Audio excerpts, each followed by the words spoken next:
Hey, this is James Glass. I'm going to talk about the ultimate in pest control. So here we have my beautiful, lovely, energy efficient, single wide, and I really don't like bugs. And so I've done a lot of things here for pest control as well as thermal and acoustic. And a lot of the stuff I did for thermal and acoustic control helps with pest control because things are so well sealed. But in addition to just extremely well sealing the house, I have also taken some offensive, proactive measures to deal with pests. And so I thought I'd show you what I did in case you really wanted to keep the bugs out too. So the first thing I did here is I excavated down 2 feet, put in footings, and then built this masonry wall. This is about 5-6 courses of block. And then behind this black strip here, and I'll talk about that in a second, is a 2x8 pressure treated sill plate that's bolted to the block. And so the first thing for pest control is I didn't just use foam gasket for that. I used urethane, a ton of urethane sealant. So I have absolutely secured the sill plate to the masonry. So bugs are not going to crawl under the sill plate. So then the next thing is I cut cobra venting, which is the roof venting that you can buy, and they have an insect control product, cobra venting. I cut it into 1.5-inch strips, and I mounted it on the pressure treated sill plate. And I framed this in such a way, I don't know if you can see this, that the knee wall, the sill plate for the knee wall, and the cobra venting are flush. So the sill plate's set back about 1/2 inch, and so that works really well. So when the siding comes down over this, the cobra venting doesn't stick out. Then the next thing the bugs have to get through is this egregious amount of diatomaceous earth. And I loaded up the sill plate with it and coated this R19 fiberglass insulation, which runs between the sill plate and the bottom of, you can't really see it up in there, but the bottom of the joists. And above that fiberglass insulation, where the bottom of the joists are, is triple sealed Tyvek under all the joists on the inside. And I'll show you that right now. Walk around the other side.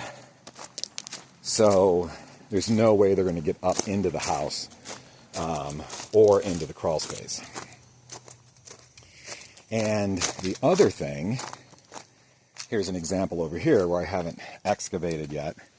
So the Tyvek comes down around the exterior walls and continues underneath. And again, everything is triple sealed. Butyl tape, zip flashing, and then I foamed it. And then if you look back in there, that's the wall you were looking at on the other side. There's 5.5 inches of EPS foam on that wall that runs up to the top. And that is both foamed and zip taped into place. And that's also part of the thermal control and moisture control. And then you can see that a little bit over here. And I did a separate video about my ultimate crawl space, but I have 7.5 inches of foam on top of 6 inches of gravel here, and then 5.5 inches of foam taped on the back wall. And of course there'll be a moisture barrier on top of this too. So if you really want to keep your bugs out, you can. And you know, obviously just by making your house super energy efficient and air sealing it will really help keep the bugs out. But then you can take some more aggressive measures to thwart those critters, like the cobra venting that I did and the diatomaceous earth. And that really is the way to go. And so the final thing I want to talk about is termite inspection. As I pointed out on the other side, the EPS foam runs on the back of the masonry wall all the way up to the joists. So, you know, the crawl space will have its own mini split and be conditioned and dehumidified. But that does mean that there's no way to do termite inspection. And so for termite inspection, what I did is I made my siding removable. See, these panels have a seam here. Here's the panels. So if I thought that I had termites or I wanted to do termite inspection, if I saw a termite tunnel or anything like that, I can pull off one of the panels in just a few minutes and inspect for termites. I highly doubt I'll have termites because this also ties into stormwater management. I'm going gutterless, and instead I have a minimum of 4 feet of concrete around the entire perimeter of my home that directs stormwater away. And it's very unlikely that termites are going to crawl horizontally across all this concrete, make a tunnel, and go up. So I've also never seen termites in this neighborhood.